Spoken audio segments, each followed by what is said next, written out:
Hello, how you doing? My name is Antonio. My page is Unapologetically Black 4209. I ask that you like and subscribe to the page and share this video.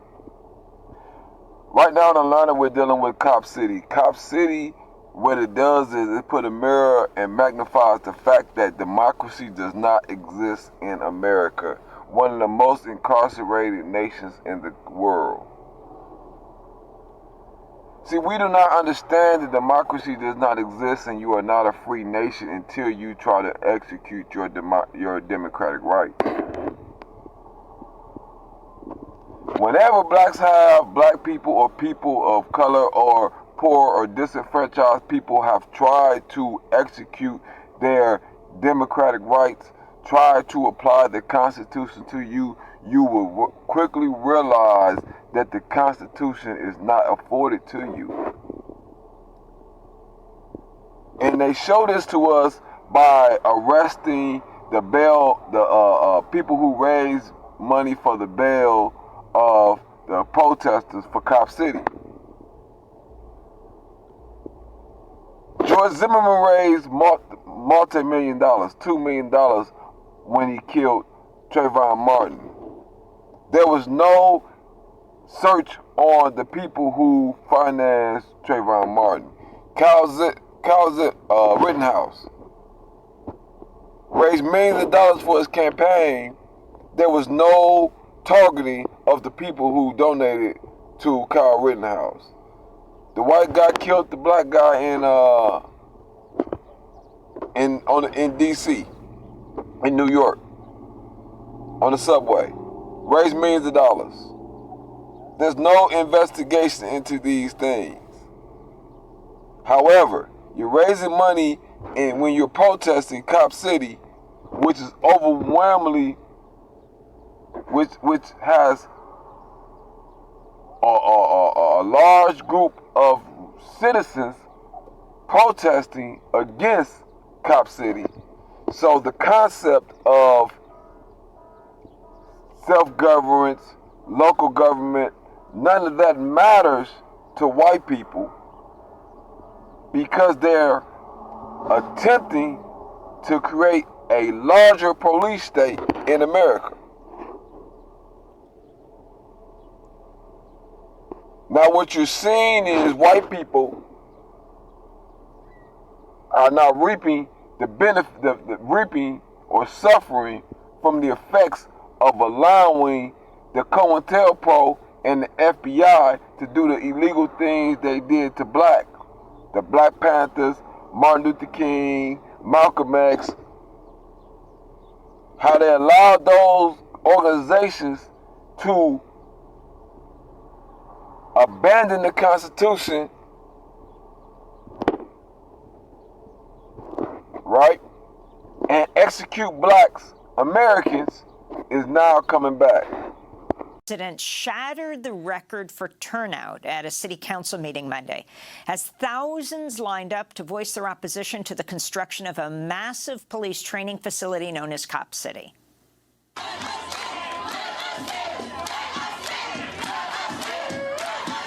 Atlanta police enforced enhanced security as people signed up to participate in a public comment session ahead of a vote to approve $30 million in additional funding for Cop City, bringing the total to $67 million, more than double the original estimate. It would be the largest police training facility in the country. This comes after an Atlanta police SWAT team, guns drawn, raided the Atlanta Solidarity Fund last Wednesday and arrested 3 people who'd been raising money to bail out protesters opposed to Cop City, charging them with money laundering and charity fraud. Georgia Democratic Senator Reverend Raphael Warnock criticized the arrests in a statement Sunday, saying, quote, "While we still don't have all the details, as a pastor who's long been engaged in justice work, I'm concerned by what we know about last Wednesday's show of force against the organizers of an Atlanta bail fund and the questions it raises," he said. Those arrests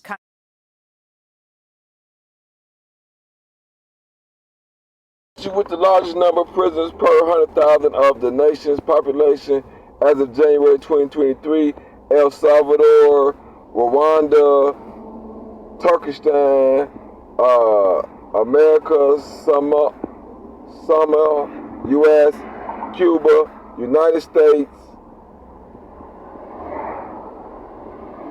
Be clear.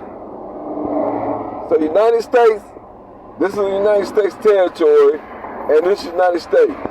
So at the top, 1, 2, 3, 4, 5, 6, 7, 8, 9, 10. Out of the top 10 nations of most incarcerated, 2 of them, one America and another in the U.S. territory. Let's be clear. America being the home of the free is strictly a myth. Cop City exposes all that.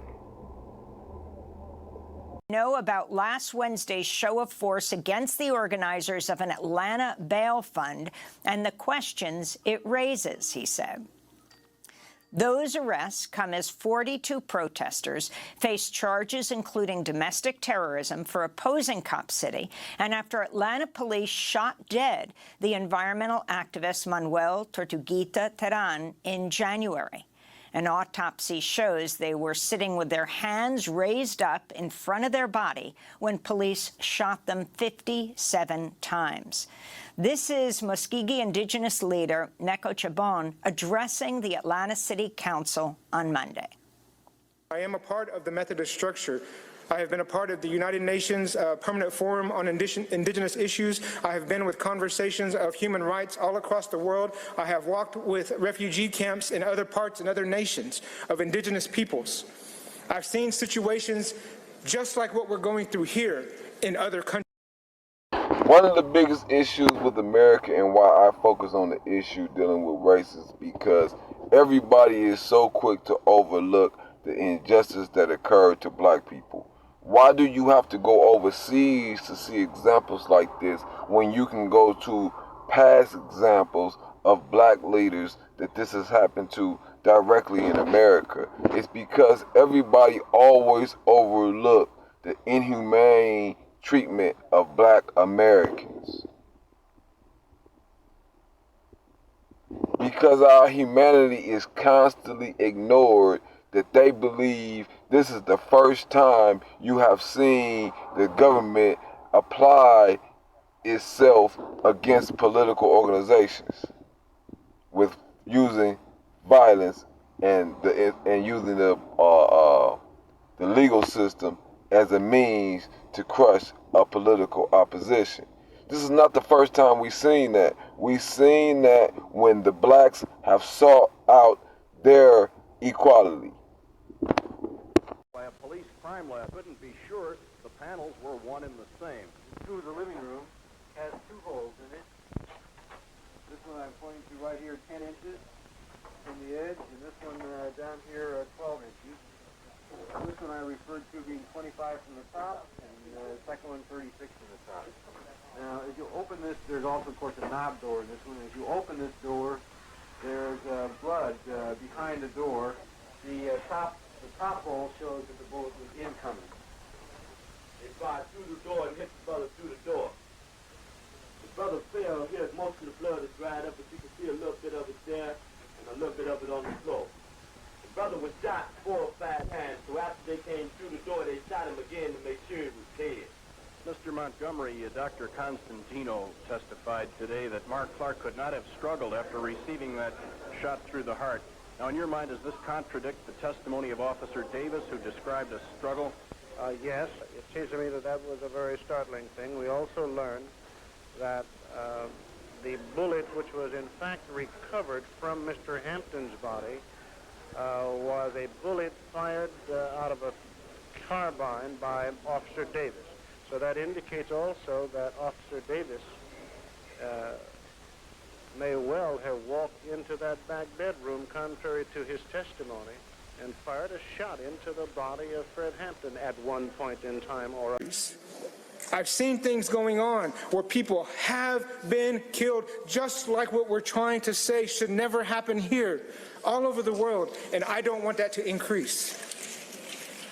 Every time in these countries, I shared with them, no matter what, how you slice it, the increasing of more militarized mechanism never establishes a peaceful society, no matter what. It never accomplishes what your hopes, what your arguments are. In fact, it does quite the opposite. In fact, our community, we are already living through the living proof of that at this moment. Today, I think it's obvious. I don't support Cop City.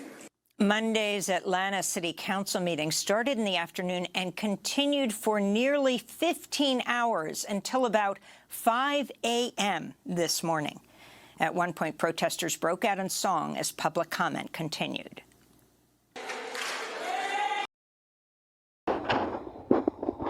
You can clearly see this is not democracy.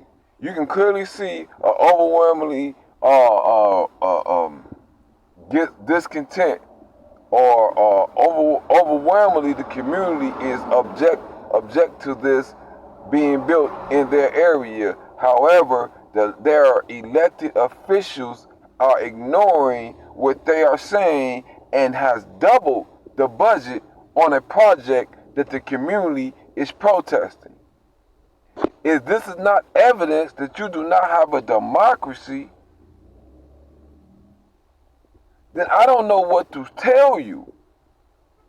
If this is not evidence that this government has been hijacked by the elites and empowered by white supremacists, I don't know what to tell you. Because this government was empowered to militarize the police force like that in order to target black people. You have to understand that.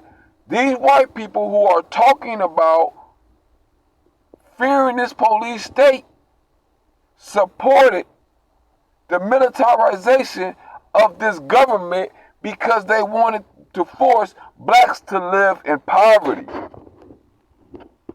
And they know if they force you to live in poverty, that the byproduct of that would be crime.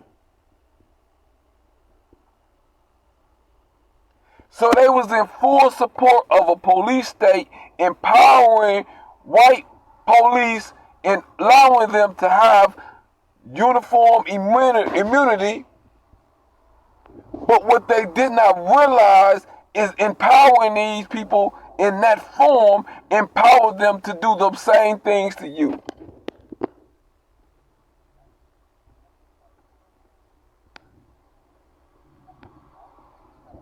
This is why I am a separatist from these white people. You have to understand their whole motive of operation is oppressing another group of people.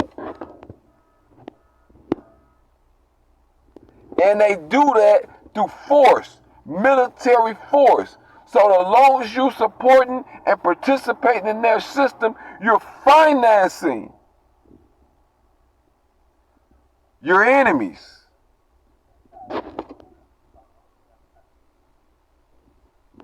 You're empowering your oppressor. They doubled the budget to Cop City in spite of the mass resistance from the community.